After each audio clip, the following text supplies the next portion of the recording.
જય શ્રી કૃષ્ણ. નમસ્કાર, પ્રણામ, સ્વાગત છે મિત્રો તમારું આપણી સૌની યુટ્યુબ ચેનલમાં. મિત્રો, આપણી આજની કહાની ખૂબ જ જ્ઞાનવર્ધક અને સમજવાલાયક કહાની બનવાની છે. તો મારી તમને વિનંતી છે કે આ કહાનીને અંત સુધી ધ્યાનથી સાંભળજો અને પસંદ આવે તો વિડીયોને લાઈક કરીને વધુમાં વધુ શેર પણ કરજો. તેમજ તમે આવી કેટલી અવનવી કહાની સાંભળવા માંગતા હોય તો આ ચેનલને સબસ્ક્રાઇબ પણ જરૂરથી કરી લેજો, જેથી અમારા આવનારા નવા વિડીયોની માહિતી તમારા સુધી સૌથી પહેલા પહોંચે. તો ચાલો મિત્રો, શરૂ કરીએ આજની કહાની. કિરણ, હું એવું વિચારું છું કે આપણે આપણા દીકરાનો 5મો જન્મદિવસ એવી ધામધૂમથી ઉજવીએ છીએ, તો હું આ ગામડે મારી માને પણ ફોન કરી દઉં કે શું એટલે એ પણ પોતાના પુત્રના જન્મદિવસની પાર્ટીમાં સામેલ થઈ જશે. એમ પણ ગામડે મારી માં એકલી રહેશે અને ત્યાં ગમતું પણ નથી. જ્યારે જોઈએ ત્યારે તે પોતાના પુત્ર સાથે ફોન પર વાત કરવાનું કહેતી રહે છે, પરંતુ આપણે આપણા દીકરા સાથે તેની ઝાઝી વાત નથી કરાવી શકતા. આજે જ્યારે આપણે આપણા દીકરાનો જન્મદિવસ જેટલી ધામધૂમથી ઉજવીએ છીએ, તો આપણે મારી માને ફોન કરવો જોઈએ. ત્યારે પોતાના પતિ નિખિલની આવી વાત સાંભળીને કિરણનું મોઢું ગુસ્સાથી ફૂલાઈ જાય છે અને કહે છે કે ગામડેથી માજીને બોલાવવાની શું જરૂર છે? આપણે માજીને પિન્ટુ સાથે ફોનમાં વાત કરાવી દઈશું. ત્યારે નિખિલે કહ્યું કે અરે કિરણ, તું કેવી વાતો કરે છે? જ્યારે આપણે આપણા બધા સંબંધીને આપણા દીકરાના જન્મદિવસની પાર્ટીમાં બોલાવીએ છીએ, તો શું હું પોતાની માને ના બોલાવું? ત્યારે નિખિલ પોતાની પત્ની કિરણની કોઈ વાત નથી સાંભળતો અને ગામડે પોતાના માતા રમીલાબેનને ફોન કરી દે છે. ત્યારે પોતાના દીકરાનો ફોન આવેલો જોઈને ખુશ થઈને રમીલાબેન ફોન ઉપાડીને કહે છે કે દીકરા, તારી તબિયત કેમ છે? બહુ ઝાઝા દિવસે મને યાદ કરી. હું ક્યારથી તારા ફોનની રાહ જોઈ રહી હતી. કાલે મેં તને ફોન પણ કર્યો હતો, પણ ત્યારે તારી વહુએ ફોન ઉપાડ્યો હતો. એ કહેતી હતી કે તું કામકાજમાં વ્યસ્ત છો એટલે વાત નહીં કરી શકે. અચ્છામાં તે ફોન કર્યો હતો, મને તો ખબર જ ન પડી અને કિરણ પણ મને ના કીધું. ત્યારે રમીલાબેન સમજી ગયા હતા કે મારી પુત્રવધુ મારા દીકરાને કહેવાનું ભૂલી ગઈ હશે. ત્યાર પછી રમીલાબેને કહ્યું કે નિખિલ બેટા, 2 દિવસ પછી મારા પુત્ર પિન્ટુનો જન્મદિવસ આવે છે, તો એકવાર તેનો જન્મદિવસ ગામડે આવીને અહીંયા ઉજવો. મને પણ ધામધૂમથી મારા પુત્રનો જન્મદિવસ ઉજવવાનો શોખ છે. હમણાં થોડા દિવસ પહેલા આપણા પાડોશી વેલજીભાઈની પત્નીએ પણ એના પુત્રનો જન્મદિવસ ધામધૂમથી ઉજવ્યો હતો અને બધાને બોલાવ્યા હતા. મારું પણ મન છે કે આ બધું કરવાનું. ત્યારે કિરણ નિખિલની પાસે જ ઊભી હતી. તે પોતાના સાસુ રમીલાબેનની વાત સાંભળી લે છે અને કહે છે કે હા, ગામડે છે. શું જન્મદિવસ ઉજવવા માટે શેરીની 4 મહિલાઓને બોલાવીને ઢોલ વગાડી લેશો અને તિલક કરી દેશો? થઈ ગયો જન્મદિવસ. તમે શું જાણો છો આજકાલના બાળકોના જન્મદિવસ કેવી રીતે ઉજવવા? એ ત્યારે નિખિલ નિરાશ થઈને કહે છે કે મારી માં મારી સાથે વાત કરે છે, તારી સાથે નહીં, તો તારે વચ્ચે વાત કરવાની કોઈ જરૂર નથી. માં એ કહેતો હતો કે આ વખતે પિન્ટુનો જન્મદિવસ અમે અહીં જ ઉજવીએ છીએ અને તમને તેના જન્મદિવસની પાર્ટીમાં બોલાવવા માટે જ મેં તમને ફોન કર્યો છે. જો પછી તક મળશે તો પિન્ટુનો જન્મદિવસ તમારી પાસે ગામડે જરૂર આવીશું અને તમે તમારી આ ઈચ્છા પણ પૂરી કરી લેજો. માં, મેં પિન્ટુના જન્મદિવસની તૈયારી કરવા માટે મારી ઓફિસમાંથી 4 દિવસની રજા લીધી છે, એટલે કાલે સવારના સમયે હું તમને લેવા માટે આવીશ. તમે તૈયાર થઈને રહેજો. અમારા શહેરથી આપનું ગામ 3 કલાક જ આખું છે. સવારે 10 વાગ્યા સુધીમાં હું ત્યાં આવી જઈશ અને બપોર સુધી તમને મારી પાસે પણ લઈને આવી જઈશ. આવું કહીને તેના પુત્રએ ફોન કાપી નાખ્યો. બીજી બાજુ રમીલાબેનને ખૂબ જ ખુશી થતી હતી, કારણ કે આજે તેના દીકરાએ અને વહુએ એમને એમના પુત્રના જન્મદિવસ પર શહેરમાં બોલાવ્યા હતા. આ ખુશીને કારણે તેઓ જલ્દી પોતાનું કામ કરવા લાગ્યા હતા. આજે રમીલાબેનના બધા કામ શબ્દાર્થી એક્સપ્રેસની જેમ થતા હતા.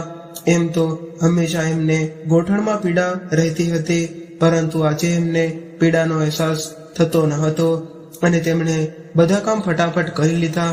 પછી જલ્દીથી બકડીયું મૂકીને પોતાના પુત્ર પિન્ટુ માટે બેસનના લાડુઆ બનાવવા લાગી ગયા.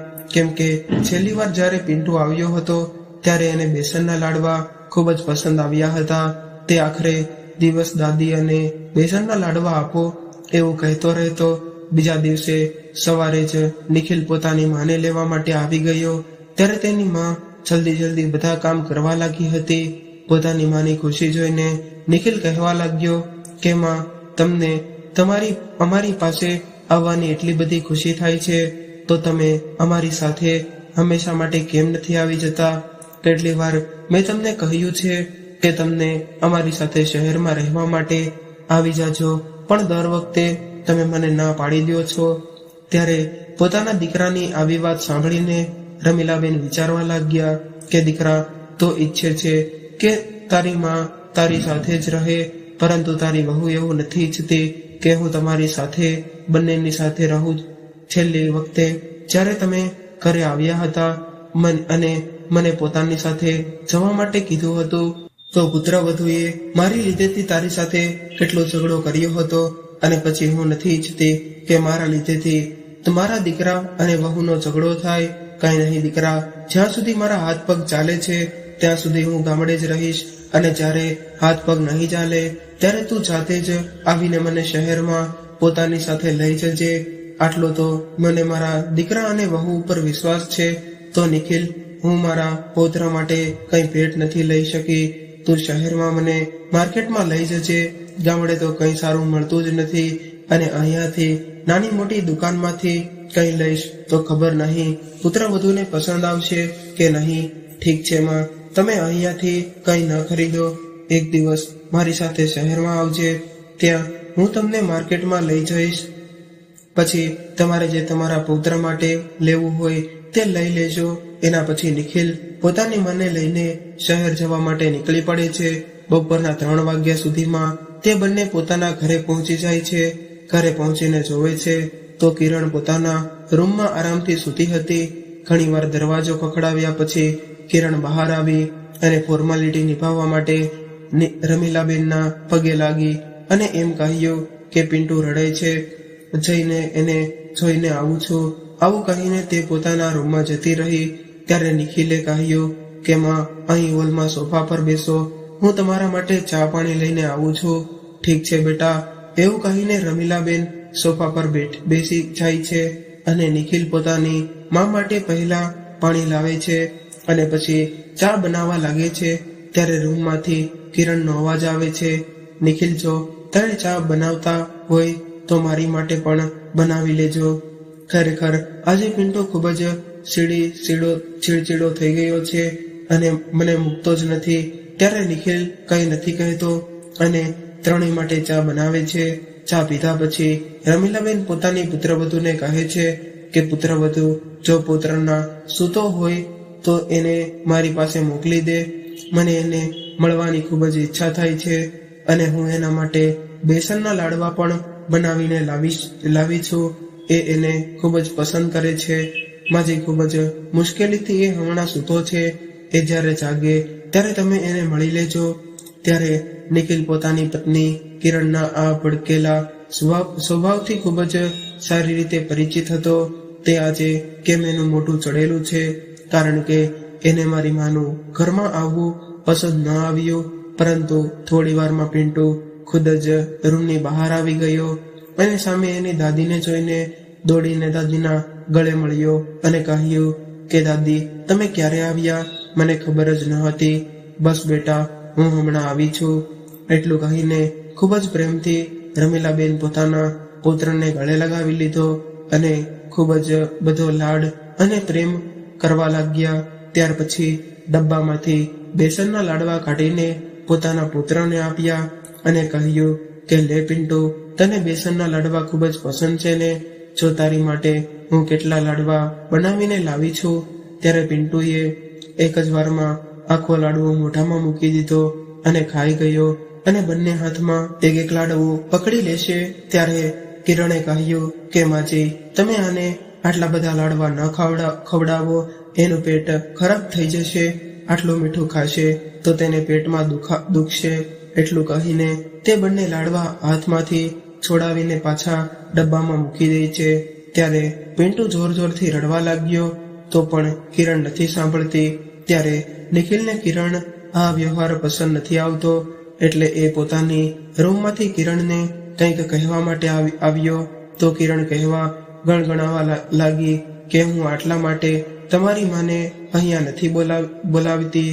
એ મારા છોકરાને ખરાબ કરી દેશે. આટલા બધા મીઠા લાડવા ખાવા આપવાની શું જરૂર હતી?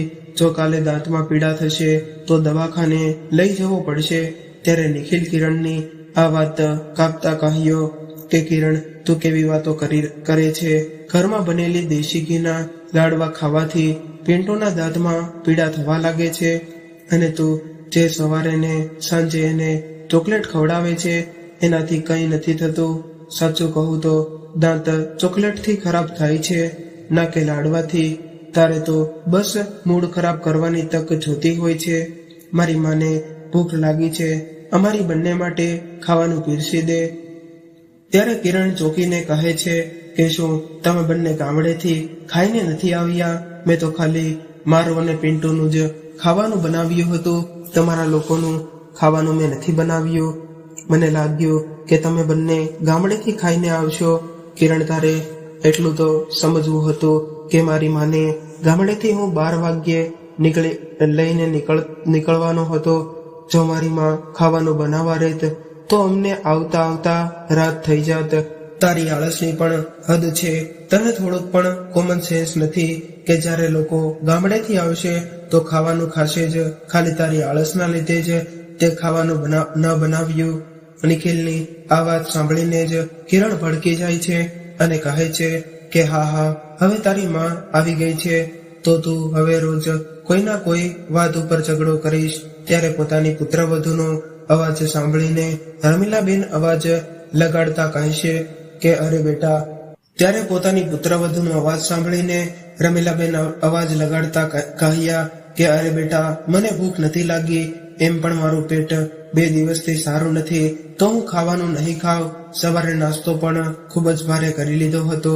થોડો ઘણો બેસનનો લાડવો ખાઈ લઈશ અને પાણી પી લઈશ. હવે સીધું રાતે જ ખાવાનું ખાઈશ. એટલું કહીને પુત્ર અને પુત્રવધુ વચ્ચે વાત ન વધી જાય એટલા માટે રમીલાબેન ખાવાનું ખાવા માટે ના પાડી દે છે. બીજા દિવસે કિરણ નિખિલને કહે છે કે આજે મને માર્કેટમાં લઈ જા, મારે શોપિંગ કરવી છે. ત્યારે નિખિલે પણ ખુશ થઈને કહ્યું કે કિરણ, તું તૈયાર થઈ જા. હું પણ અઠવાડિયાથી ઓફિસમાં ખૂબ જ વ્યસ્ત હતો, એટલે જન્મદિવસની તૈયારી નથી થઈ. બધાને આમંત્રણ તો આપી દીધું છે, પણ આપણી તૈયારી હજુ સુધી અધૂરી છે. આપણે જે ફાર્મ હાઉસ પાર્ટી માટે બુક કરાવ્યું છે એનું એકવાર મેન્યુ પણ નક્કી કરીને આવીશું, અને તારે જે પણ શોપિંગ કરવી હોય તે કરી લેજે. માજીએ સવારે નાસ્તો તો બનાવી લીધો હતો, બપોરનું જમવાનું તો બનાવી લેજે. ત્યારે કિરણે કહ્યું કે નિખિલ, મારો તો આખો દિવસ આજે શોપિંગમાં જ નીકળી જશે. ત્યારે રમીલાબેને કહ્યું કે ઠીક છે પુત્રવધુ, તું ચિંતા ન કર, જા આરામથી તારી તૈયારી કરી લે. હવે તો ઘરે હું આવી ગઈ છું, હું બધું સંભાળી લઈશ. ત્યારે તેમનો દીકરો અને વહુ શોપિંગ માટે જાય છે. ત્યારે રમીલાબેનને યાદ આવે છે કે એને પણ પોતાના પુત્ર માટે ભેટ લેવાની છે. તો તે પોતાના દીકરાને કહે છે કે બેટા, મારે પિન્ટુ માટે કંઈક લેવું છે. આ સાંભળીને તેમની વહુ કહે છે કે હા માજી, તો તમે પૈસા આપી દો, અમે બજારમાંથી તેની પસંદની વસ્તુ લઈ આવીશું. તમારે અમારી સાથે આવવાની કોઈ જરૂર નથી.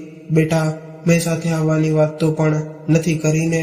ઠીક છે, એમ પણ મારે પિન્ટુ માટે જે ભેટ લેવી છે, જો તમે એના પસંદનું લઈને આવો છો તો હું પૈસા આપી દઈશ. આનાથી સારી બીજી કોઈ વાત હશે? પરંતુ માં, તમે તો કહ્યું હતું કે તમે પિન્ટુ માટે ભેટ લેવા સાથે આવીશો. ઘરમાં વાત આગળ ના વધે એટલે રમીલાબેને કહ્યું, અરે દીકરા, જો બહુ એની પસંદની વસ્તુ લઈને આવશે તો વધારે સારું રહેશે. આટલું કહીને રમીલાબેને તેમની પુત્રવધૂના હાથમાં 2000 રૂપિયા આપી દીધા અને આગલા દિવસે જ પિન્ટુનો જન્મદિવસ હતો, એટલે ધૂમધામથી પિન્ટુના જન્મદિવસની તૈયારીઓ ચાલુ હતી. ત્યારે આખા આંગણામાં પિન્ટુ દોડાદોડી કરી રહ્યો હતો. ક્યારેક તે પોતાની દાદીના ખોળામાં બેસે છે, તો ક્યારેક તેના પપ્પાના ખભા પર બેસે છે. જન્મદિવસની પાર્ટીના નિખિલે પોતાની ઓફિસના બધા જ લોકોને બોલાવ્યા હતા અને બધા સગા સંબંધી પણ આવ્યા હતા. સાથે જ કિરણના પપ્પાના ઘરેથી પણ બધા લોકો આવ્યા હતા. સાંજ થતા સુધીમાં બધા લોકોનું આવવાનું પણ શરૂ થઈ ગયું હતું. ત્યારે રમીલાબેન પણ પાર્ટી હોલમાં જવા માટે તૈયાર થઈ ગયા હતા. ત્યારે અચાનકથી દોડતો દોડતો પિન્ટુ આવ્યો અને રમીલાબેનના કપડા ઉપર કોલ્ડ્રિંક ફેંકી દીધી, જેનાથી રમીલાબેને પહેરેલી લાઇટ કલરની સાડીમાં કોલ્ડ્રિંકના ડાઘા જગ્યા જગ્યાએ પડી ગયા હતા અને પાણીથી ધોયા પછી પણ એ ડાઘા નહોતા જતા. એટલે રમીલાબેન તેમની પુત્રવધુ પાસે આવે છે અને કહે છે કે બેટા, મારી સાડી આખી ખરાબ થઈ ગઈ છે. હવે મારી પાસે આટલી સારી બીજી સાડી પણ નથી. જો તારી પાસે કોઈ સાડી હોય તો મને પહેરવા માટે આપી દે. આટલી જલ્દી હું માર્કેટમાંથી બીજી સાડી ખરીદીને પણ નથી લાવી શકતી. ત્યારે તેમની વહુ કિરણે કહ્યું કે માજી, મારી સાડી તમારી સાડી જેવી સસ્તી નથી. મારી બધી સાડી ડાઇલિંગ થઈને આવી છે અને તમને તો સાડી સાચવતા પણ નથી આવડતું. પોતાની સાડીમાં કોલ્ડ્રિંક પાડી દીધી. હજી તો કાર્યક્રમ શરૂ પણ નથી થયો, તો વિચારો કે આખા કાર્યક્રમમાં મારી સાડી પહેરીને તમે એનો શું હાલ કરશો. ત્યારે દરવાજા પાસે ઉભેલો નિખિલ પોતાની પત્ની અને માની વાતો સાંભળી લે છે, એટલે જલ્દીથી તે બાજુની દુકાન પર જાય છે અને પોતાની મા માટે એક સાડી ખરીદીને લાવે છે. જ્યારે તે પાછો આવ્યો ત્યારે કિરણ નિખિલના હાથમાં એક પેકેટ જોવે છે, એટલે તેને પૂછે છે કે નિખિલ, આમાં શું છે? તો નિખિલે કહ્યું કે અરે, તમે લોકો જલ્દીથી ફાર્મ હાઉસ પહોંચી જાઓ, ત્યાં બધા સગા સંબંધીઓ આવવા લાગ્યા છે એનું સ્વાગત કરવા માટે. ત્યાં ઘરનું કોઈ સદસ્ય તો હોવું જોઈએ ને, અને આપણે બંને તો હજુ સુધી અહીંયા જ છીએ. આ સારું ન લાગે. એટલું કહીને નિખિલે તેની પત્ની કિરણને ફટાફટ કારમાં બેસાડી અને કહ્યું કે તમે લોકો ફાર્મ હાઉસમાં પહોંચો, હું હમણાં પાછળથી માને લઈને આવું છું. ત્યારે કિરણે કહ્યું કે આખું ઘર સારી રીતે બંધ કરી દેજો. હા, હું સારી રીતે તાળું લગાવીને આવીશ, તું ચિંતા ન કર. એટલું કહીને નિખિલ પોતાની માનો હાથ પકડીને સાડીનું પેકેટ આપીને કહે છે કે માં, જલ્દીથી તમે આ સાડીને પહેરી લો. તમારા માટે હું નવી સાડી લઈને આવ્યો છું. ત્યારે કારમાં બેઠેલી કિરણ આ બધું જોઈ લીધું અને તે ગુસ્સા થઈ જાય છે. ત્યાર પછી તે કારમાંથી ઉતરીને સીધી અંદર આવી અને પેકેટમાંથી સાડી કાઢીને નિખિલને કહ્યું કે નિખિલ, તું તારી મા માટે નવી સાડી ખરીદીને લાવ્યો છો. તે મને એકવાર પણ પૂછ્યું પણ નહીં કે તું હંમેશા મામાં જ કરે છે અને પોતાની મમ્મીની આવી વાતો માને છે. અને જો તારે બધું પોતાની મા માટે જ કરવું હતું તો મારી સાથે લગ્ન કેમ કર્યા? જો તારે પોતાની માની બધી જ વાતો માનવી હતી, જો તારે પોતાની માની જ બધી વાતો માનવી હતી, તો પછી મારી જરૂરત જ શું છે તારે? ત્યારે નિખિલે કહ્યું કે કિરણ, અત્યારે તું આ કેવી વાતો કરે છે? તારી જગ્યા અલગ છે અને મારી માની જગ્યા પણ અલગ છે. અને મેં તને કોઈ પણ વસ્તુ ખરીદવાની ના નથી પાડી. કાલે તારે જેટલી ખરીદી કરવી હતી એ મેં તને કરાવી છે કે નહીં? અને આજે જ્યારે હું મારી મા માટે થોડાક પૈસાની સાડી લઈને આવ્યો તો તું કેમ એટલી બધી ભડકી ગઈ? જ્યારે કાલે તું 30,000 રૂપિયાની શોપિંગ કરીને આવી છે ત્યારે મારી મા એ તને કંઈ પણ ના કહ્યું. ઘરમાં આરામથી રહેતા શીખો. બધી વાતમાં વાદ વિવાદ ન કર. માં તો માં હોય છે અને પત્ની હોય છે. અને હું તમારા બંનેની ફરજ સારી રીતે નિભાવવાની કોશિશ કરું છું. જો તમારા માટે હું કંઈ ખામી રાખું તો તું મને ફરિયાદ કરી શકે છે. આટલા સારા દિવસે પણ પોતાના દીકરા અને વહુ વચ્ચે ફરીવાર જા ધોઈ ગયો હતો. અને આ જોઈને રમીલાબેનને ખૂબ જ ખોટું લાગ્યું. ત્યારે સાડીને બીજી બાજુ મૂકીને કહ્યું કે દીકરા, મારી આ સાડી સારી રીતે સુકાઈ ગઈ છે. હવે મને આને પહેરવામાં કોઈ મુશ્કેલી નથી, એટલે તું આ સાડી તારી વહુને આપી દે. નહીં માં, આ સાડી હું તમારા માટે લાવ્યો છું અને તમે જેને પહેરશો. હું એટલા પૈસા કમાઉં છું તો શું એક સાડી ખરીદવા માટે પણ મારે મારી પત્નીને પૂછવું પડે? જ્યારે હું મારી પત્નીને લાખોની શોપિંગ કરાવું છું તો તમે કંઈ નથી કહેતા? આ વાત કિરણને પણ સમજવી પડશે. હું ખુશી ખુશી તેની બધી ઈચ્છા પૂરી કરું છું. એને નથી દેખાતું અને તમારા માટે હું એક સાડી ખરીદી લાવ્યો તો એને ના ગમ્યું. કિરણને પોતાના સ્વભાવમાં બદલાવ કરવો પડશે. એનો આ સ્વભાવ મને જરા પણ નથી ગમતો. ત્યારે રમીલાબેન જેમ તેમ કરીને વાતને શાંત કરવા લાગ્યા અને પોતાની પુત્રવધૂને ફાર્મ હાઉસમાં મોકલી દે છે અને પોતાના દીકરાને પણ શાંત કરે છે. ત્યાર પછી રમીલાબેન વિચારવા લાગે છે કે મારા લીધે મારા દીકરા અને વહુ વચ્ચે તું મેં થાય છે. એટલે પોતાના પૌત્રનો જન્મદિવસ પૂરો થયા પછી તે પોતાના ગામડે પાછી જતી રહે છે. હવે અહીંયા નહીં રોકાય, પરંતુ અહીંયા તો તેમના દીકરાએ એમના માટે કંઈક બીજું જ વિચારી રાખ્યું હતું. નિખિલ એક ખૂબ જ સમજદાર અને સીધો છોકરો હતો. તે પોતાના પતિની ફરજને પણ સારી રીતે નિભાવતો હતો અને સાથે સાથે પોતાની માનું પણ સન્માન કરવાનું જાણતો હતો. કોઈ એકને ખુશ કરવા માટે તે બીજાને દુઃખી કરવા નહોતો માંગતો. એટલે તે મનમાં ને મનમાં જ કિરણને સબક શીખવાડવાનો નિર્ણય કરી લે છે. કેમ કે તે કિરણની આવી નાની મોટી વાતો પર ખૂબ જ દુઃખી થઈ ગયો હતો. પછી તે પિન્ટુના જન્મદિવસની પાર્ટી ખૂબ જ ધામધૂમથી ઉજવે છે, જ્યાં એના મમ્મી પપ્પા, ભાઈ ભાભી, બધા સગા સંબંધીઓ અને આજુબાજુના પાડોશીઓ પણ આવે છે. કિરણના માતા પિતાએ જે શહેરમાં રહે છે, જે શહેરમાં નિખિલ અને કિરણ રહે છે, જન્મદિવસની પાર્ટી પૂરી થયા પછી બધા લોકો પોતપોતાના ઘરે પાછા ગયા અને કિરણ આખી પાર્ટીમાં પોતાની સાસુમાં સાથે મોઢું ચડાવીને રહી. ના એના સાથે સારી રીતે વાત કરી કે ના એને ખાવા પીવાનું પૂછ્યું. બીજી બાજુ નિખિલ બંને બાજુથી તાલમેલ બનાવવાની કોશિશ કરતો રહ્યો અને બીજા દિવસે રમીલાબેને તેમના દીકરા અને વહુને કહ્યું કે દીકરા, હવે પિન્ટુનો જન્મદિવસ પૂરો થઈ ગયો છે તો હવે હું ગામડે જવા માંગુ છું. આ સાંભળીને કિરણને પણ ખૂબ જ ખુશ થઈ ગઈ. પરંતુ ત્યારે નિખિલે કહ્યું કે માં, તમે ગામડે જઈને શું કરશો? એમ પણ મારા પિતાજીના અવસાનને પૂરા 4 વર્ષ થઈ ગયા છે. 4 વર્ષથી તમે ગામડે એકલા રહો છો, ત્યારે કોઈ બોલવા કે સાંભળવા વાળા પણ નથી. જો ક્યારે તમારી તબિયત ખરાબ થઈ જાય તો કોઈ દવા આપવા વાળું પણ નથી. એટલે હવે તમે ક્યાંય નહીં જાઓ. મારી સાથે શહેરમાં જ રહેશો. તમારી પાસે પુત્ર અને પુત્રવધુ છે તો તમારે એકલા ગામડે રહેવાની શું જરૂર છે? નિખિલની આ વાત સાંભળીને કિરણનું મોઢું પડી ગયું અને તે ગુસ્સામાં આવીને કહેવા લાગી કે એને ગામડે રહેવામાં શું તકલીફ છે? અત્યારે આપણે તેને આપણી સાથે નહીં રાખી શકીએ. ત્યારે નિખિલે કહ્યું કે કેમ કિરણ, હું મારી માને મારી સાથે કેમ ન રાખી શકું? અને તને માથી શું તકલીફ છે? જ્યારે એ ઘરમાં રહે છે તો તે તને કામમાં કેટલી મદદ કરે છે. તું ફ્રી થઈને કોઈ પણ જગ્યાએ જઈ પણ શકે છે. રસોડાના કામોમાં પણ તે તને મદદ કરે છે. હું મારી માને ગામડે પાછા નહીં જવા દઉં. આ મારો છેલ્લો નિર્ણય છે. ત્યારે નિખિલના ગુસ્સાને જોઈને કિરણ થોડી શાંત થઈ ગઈ. કેમ કે એના પહેલા કિરણે નિખિલને એટલો બધો ગુસ્સામાં ક્યારેય નહોતો જોયો. ત્યારે નિખિલ પોતાની માનો હાથ પકડીને રૂમમાં લઈ જાય છે અને કહે છે કે માં, તારું શરીર તો તાવથી તપે છે. તમે કીધું પણ નહીં કે તમને કેટલો બધો તાવ આવ્યો છે. ચાલો અત્યારે જ તમને કોઈ ડોક્ટર પાસે બતાવવા લઈ જાઉં છું. અરે નહીં દીકરા, ડોક્ટરને બતાવવાની કોઈ જરૂર નથી. મેં તાવની દવા ખાઈ લીધી છે.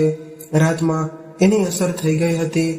અત્યારે સવારે નાસ્તો કરીને ફરીથી દવા ખાઈ લઈશ તો સારું થઈ જશે. આટલું કહીને રમીલાબેન રૂમમાં આરામ કરવા માટે જતા રહ્યા અને અહીંયા નિખિલ પણ પોતાના ઓફિસ જતો રહ્યો.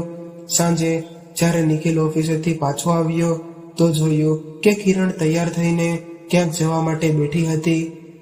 એટલે નિખિલે પૂછ્યું કે શું કિરણ, તું ક્યાં જાય છે? ત્યારે કિરણે કહ્યું કે હા, મારી મમ્મીને આપણને બંનેને જમવા માટે બોલાવ્યા છે. તું પણ જલ્દીથી હાથ મોઢું ધોઈને કપડાં બદલી લે, 15-20 મિનિટમાં આપણે બંને નીકળીએ. ત્યારે નિખિલે કહ્યું, કિરણ, તું એકલી પોતાની માના ઘરે જતી રહે, હું નહીં આવી શકું. તો કિરણ કહેવા લાગી, કેમ, તું કેમ નથી આવી શકતો? તો નિખિલે કહ્યું કે કિરણ, મારી માની તબિયત સારી નથી, એટલે હું એને એકલા મૂકીને ક્યાંય નહીં આવી શકું. તો કારણે જ કહ્યું, અરે નિખિલ, માજીને થોડો તાવ જ આવ્યો છે અને ગઢવણમાં તો થોડી ઘણી તબિયત ઉપર નીચે થયા કરે છે. ગળપણમાં આ બધું તો થયા કરે છે. તું ખાલી ખોટું પોતાની માનું જ વિચાર છો. અને મારી માનું તો શું, જેણે મને ફોન કરીને ખાવા માટે આમંત્રણ આપ્યું છે. તો નિખિલે કહ્યું કે કિરણ, તારી માનો ફોન તારી ઉપર આવ્યો છે, મારી ઉપર નહીં. અને મને કોઈ આના વિશે કંઈ ખબર પણ નથી. તારે જો જવું હોય તો તું જતી રહે, હું ના નહીં પાડું, પરંતુ હું મારી માને આવી હાલતમાં મૂકીને ક્યાંય નહીં જાઉં. આટલું કહીને તે પોતાની માના રૂમમાં તેની તબિયત પૂછવા માટે જતો રહ્યો. કિરણ તો સવારથી જ ગુસ્સામાં બેઠી હતી અને જ્યારે નિખિલે એની માના ઘરે જમવા જવાની ના પાડી દીધી તો તે વધુ ગુસ્સે થઈ ગઈ અને કહેવા લાગી કે મને નહોતી ખબર કે તું આટલું બધું મમ્મી કરે છે. જો મને ખબર હોત તો હું તારી સાથે લગ્ન જ ન કરત. તારે આખી જિંદગી પોતાની મા સાથે જ રહેવું હતું ને કે શું જરૂર હતી તારે મારી સાથે લગ્ન કરવાની? ખબર નહીં, તમે માં દીકરો એકલા શું વાતો કરો છો? નક્કી તમે મારી જ વાતો કરતા હશો. જ્યારથી તમારી માં આપણા ઘરે આવી છે ત્યારથી મને પણ તમે ટાઈમ ઓછો આપો છો. ત્યારે નિખિલે કહ્યું કે કિરણ, આ તો તારી હંમેશાની ટેવ છે કે હું મારી માં સાથે કઈ વાત કરી લઉં તો તારું મોઢું ચડી જાય છે અને હંમેશા તને એમ લાગે છે કે હું મારી માં સાથે તારી ખરાબ વાતો કરું છું. અરે, તારી સિવાય પણ મારી પાસે દુનિયા બહુ બધા કામ હોય છે અને હું તારી ખરાબ વાતો કેમ કરું? કિરણ, હું ખાલી તને એટલું કહું છું કે મારી માની તબિયત સારી નથી, એટલે હું એને એકલા નહીં મૂકીને ક્યાંય નહીં આવું. પછી આપણે ક્યારે પણ તારા મમ્મી પપ્પાના ઘરે જઈ આવીશું. ત્યારે ગુસ્સામાં કિરણ ઓલા બુક કરીને પોતાના મમ્મી પપ્પાના ઘરે જતી રહે છે. ત્યારે રૂમમાં આવીને નિખિલે કહ્યું કે માં, ચાલો આપણે તમને કોઈ ડોક્ટર પાસે બતાવીને આવીએ. ડોક્ટરને બતાવ્યા પછી રમીલાબેન નિખિલને કહ્યું કે બેટા, તે મને ડોક્ટર પાસે બતાવી દીધું છે અને મારી તબિયત પણ સારી છે, એટલે તું તારી વહુના પપ્પાના ઘરે જતો રહે. જો તું નહીં જાય તો બધાને ખોટું લાગશે. ત્યારે નિખિલે કહ્યું કે માં, શું એમને ખબર નહોતી કે ઘરે મારી માં ગામડેથી આવી છે? તો પછી તેની માને ખાલી અમને બંનેને જ કેમ જમવા માટે બોલાવ્યા? તેઓ તમને પણ બોલાવી શકતા હતા ને? દીકરા, આ બધું કિરણનું કામ છે, મને બધું સમજવામાં આવે છે.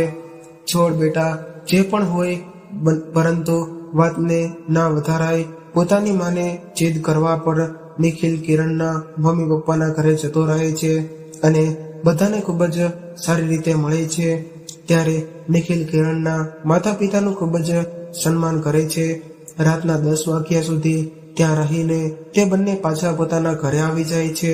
તે આખી રાત સુધી નિખિલને નીંદર નથી આવતી, કેમ કે બધું સારું કર્યા પછી પણ તેની પત્ની ખુશ નથી થતી અને હંમેશા ફરિયાદ જ કર્યા કરે છે કે તું ક્યારેય મને સમય નથી આપતો અને હંમેશા માં જ કરતો રહે છે. જ્યારે એને પોતાનું કશું નથી દેખાતું, ઘરમાં મારી માં છે, તો પછી આખા દિવસમાં તેની સાથે તે 5 મિનિટ પણ વાત નથી કરતી અને તેના મમ્મી પપ્પા સાથે 5-5 કલાક વાત કરતી રહે છે. તો પણ હું કંઈ નથી કહેતો. હવે આ બધું વધારે થાય છે, મારે કંઈક કરવું પડશે. સવારે ઉઠીને નિખિલ પોતાની પત્ની કિરણને કહ્યું કે કિરણ, તું હંમેશા એ જ ફરિયાદ કરે છે ને કે હું તને સમય નથી આપતો, એટલે આજે મેં તારા માટે રજા લીધી છે. આપણે બંને મૂવી જોવા માટે જઈએ છીએ. આ સાંભળીને કિરણ ખુશી ખુશી મૂવી જોવા માટે તૈયાર થઈ જાય છે. ત્યારે જ અચાનક કિરણના મમ્મીનો ફોન આવ્યો કે કિરણ, તારા પપ્પાની તબિયત અચાનક ખરાબ થઈ ગઈ છે, એટલે તું જલ્દીથી અહીંયા આવી જા. એટલે કિરણ કહેવા લાગી કે નિખિલ, તું અને મારી માના ઘરે લઈ જા, કારણ કે આજે પિતાજીની તબિયત અચાનક ખરાબ થઈ ગઈ છે અને એને ડોક્ટર પાસે લઈને જવાના છે. ત્યારે નિખિલે કહ્યું કે કિરણ, તારા પપ્પાને હવે ગડપણ છે.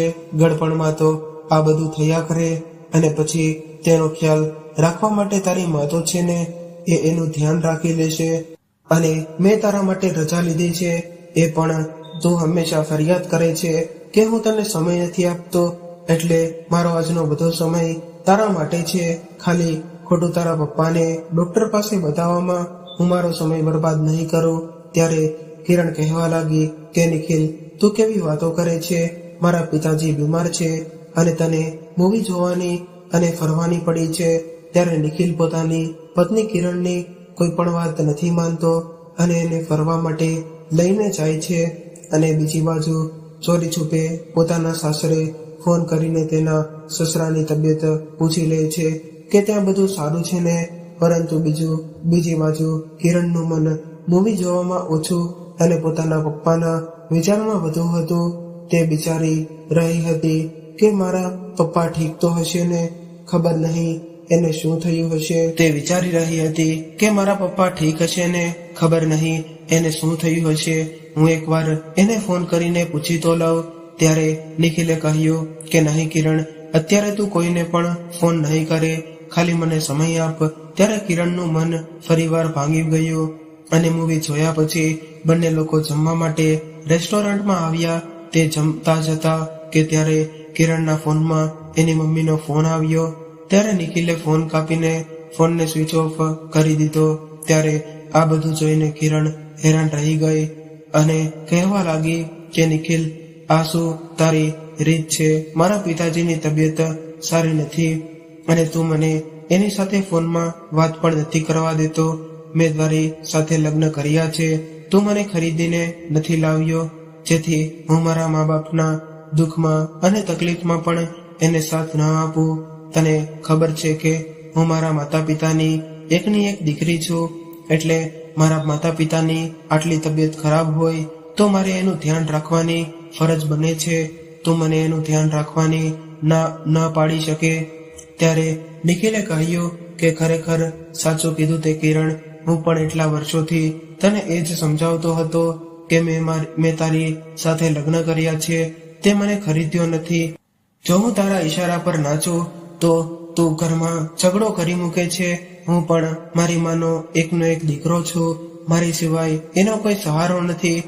મારા પિતાજી પણ હયાત નથી તથા તારા પપ્પા સાથે તારી મા તો છે ને, તેનો ખ્યાલ રાખવા માટે તો તે બંને પતિ પત્ની જોડી તો સાથે છે. મારી મા પાસે તો મારા પિતાજી પણ નથી. જો હું એનો સાથ નહીં આપું તો કોણ આપશે? જો હું મને મારી માનો સાથ આપું એ પસંદ નથી કરતી તો તું પણ તારા પોતાના માતા પિતાનો સાથ નહીં આપે. એને પોતાના હાલચાલ છોડી દે અને એને વાત પર તું મમ્મી ના કર. હવે તારા લગ્ન મારી સાથે થયા છે તો તારે મારા ઈશારા પર ચાલવું પડશે. આજથી પહેલા મેં ક્યારેય પણ તને તારા મમ્મી પપ્પાના ઘરે જવાની ના નથી પાડી. જ્યારે તારું મન કરતું તું તારા મમ્મી પપ્પા ના ઘરે જતી રહેતી હતી. કિરણ, તારે તારા માટે બધી સ્વતંત્રતા જોતી છે અને મારા ઉપર બધી જ વસ્તુના બંધન લગાવે છો. આ તો નહીં ચાલે. તારી માએ માં છે અને મારી માં પારકી થઈ ગઈ. આટલો ભેદભાવ મારાથી સહન નથી થતો. જો તારે તારી માની સેવા ન કરવી હોય તો એની સાથે સારો વ્યવહાર ન કરવો હોય તો હું પણ તારા માતા પિતાનો સાથ નહીં આપું. કાં તો તું પોતાની જાતને બદલવાની કોશિશ કર અને કાં તો તું તારો બધો સામાન પેક કરીને હંમેશા માટે પોતાના મમ્મી પપ્પાના ઘરે જતી રહે. ત્યારે નિખિલના આવા રવૈયાને જોઈને કિરણ ચોંકી ગઈ. થોડા સમય માટે તો એની બોલતી પણ બંધ થઈ ગઈ અને તે વિચારવા લાગી કે નિખિલ સાચું કહે છે કે એની માની તબિયત ખરાબ હતી તો પણ હું એની માને મૂકીને મારા મમ્મી પપ્પાના ઘરે જતી રહી હતી. મેં એકવાર પણ એનો હાથ પકડીને પણ ના જોયું કે એની તબિયત કેવી છે. જ્યારે મારા મમ્મી પપ્પાના ઘરે કોઈની તબિયત ખરાબ થાય છે તો હું ભાગીને જાઉં છું અને હું એવી ઉમ્મીદ રાખું છું કે નિખિલ પણ મારા માતા પિતાની પૂરી સેવા કરે અને રેસ્ટોરન્ટના ટેબલ પર ખાવાનું પડ્યું છે, પરંતુ આજે કિરણને ખાવાનું મન નથી થતું અને ત્યારે પોતાની આંખોમાંથી આંસુ નીકળવા લાગ્યા અને એના મોઢા પર જોઈને એવું લાગી રહ્યું હતું કે આ આંસુ પ્રાયશ્ચિતના છે. ત્યારે કિરણ નિખિલને હાથ જોડીને કહે છે કે નિખિલ, મારાથી ખૂબ જ મોટી ભૂલ થઈ ગઈ છે, જે મેં તારી માતા અને મારી માતામાં એટલો ભેદભાવ કર્યો છે, પરંતુ આજે તે મારાથી આંખો ખોલી દીધી છે અને આજ સુધી મેં તારી મા સાથે જે પણ વ્યવહાર કર્યો છે તે ખોટું છે અને મને માફ કરી દે. ત્યારે ઘણી વાર સુધી કિરણ આજ રડતી રહી અને નિખિલે જ્યારે કિરણને આવી રીતે રડતી જોઈ તો તે ટીશ્યુ પેપર લઈને તેના ગાલ પર પડતા આંસુઓને લૂછવા લાગ્યો અને તેણે પોતાની પત્ની કિરણને માફ કરી દીધી અને કહ્યું કે ચાલો કિરણ, જલ્દીથી ખાવાનું પૂરું કરીએ અને તારા મમ્મી પપ્પાના ઘરે જઈએ, કારણ કે તારા પિતાજીને સારા એવા ડોક્ટરને પણ બતાવવાનું છે.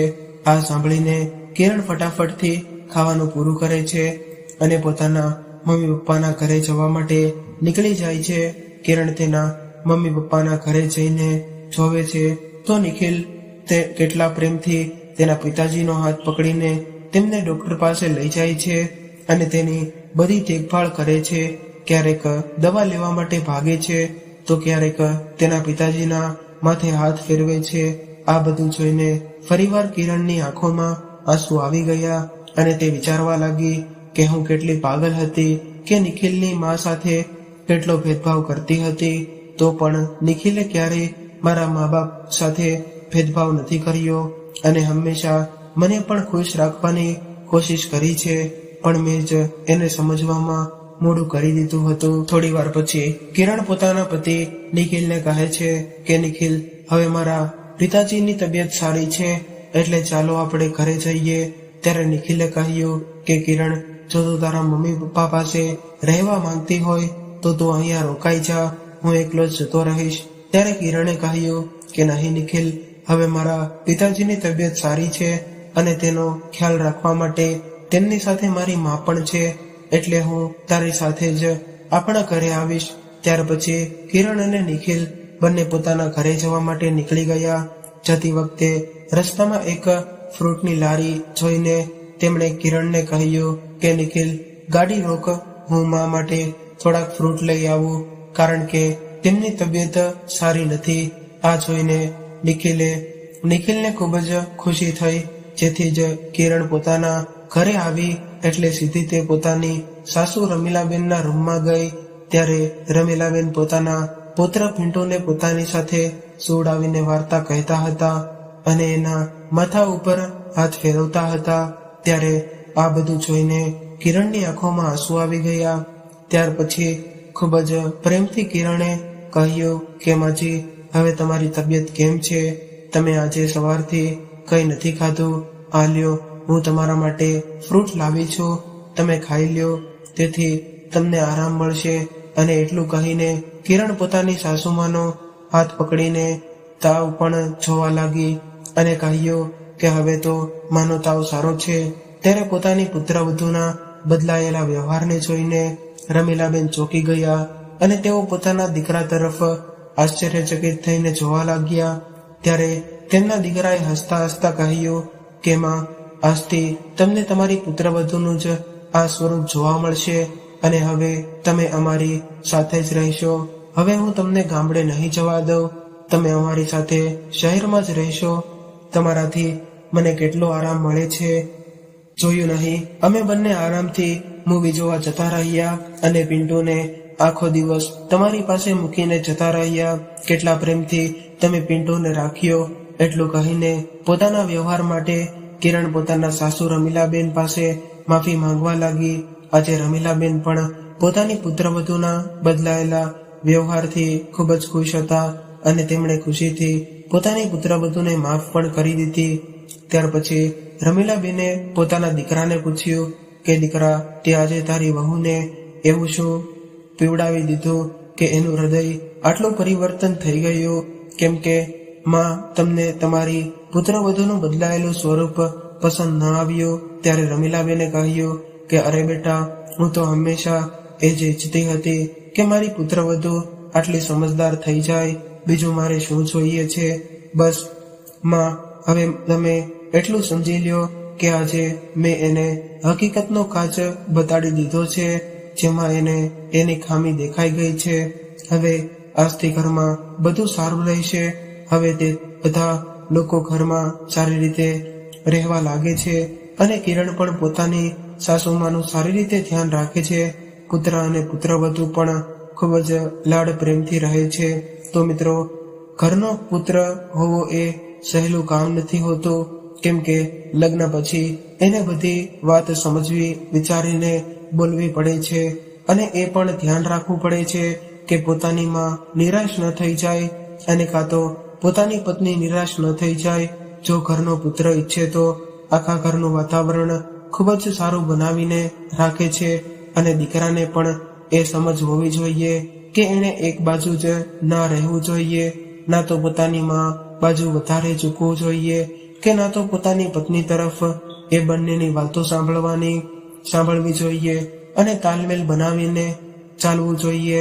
આનાથી ઘરમાં અને માં અને પત્ની બંને ખૂબ જ ખુશ રહે છે. તો મિત્રો, તમને આજની અમારી આ કહાની કેવી લાગી કોમેન્ટ બોક્સમાં જરૂરથી જણાવજો. અને જો કહાની પસંદ આવી હોય તો વિડીયોને લાઈક કરીને વધુમાં વધુ શેર પણ કરજો. તેમજ તમે આવી કેટલી અવનવી કહાની સાંભળવા માંગતા હોય તો આ ચેનલને સબસ્ક્રાઇબ જરૂરથી કરી લેજો, જેથી અમારા આવનારા નવા વિડીયોની માહિતી તમારા સુધી સૌથી પહેલા પહોંચે. તો ચાલો મિત્રો, હવે ફરી મળીશું.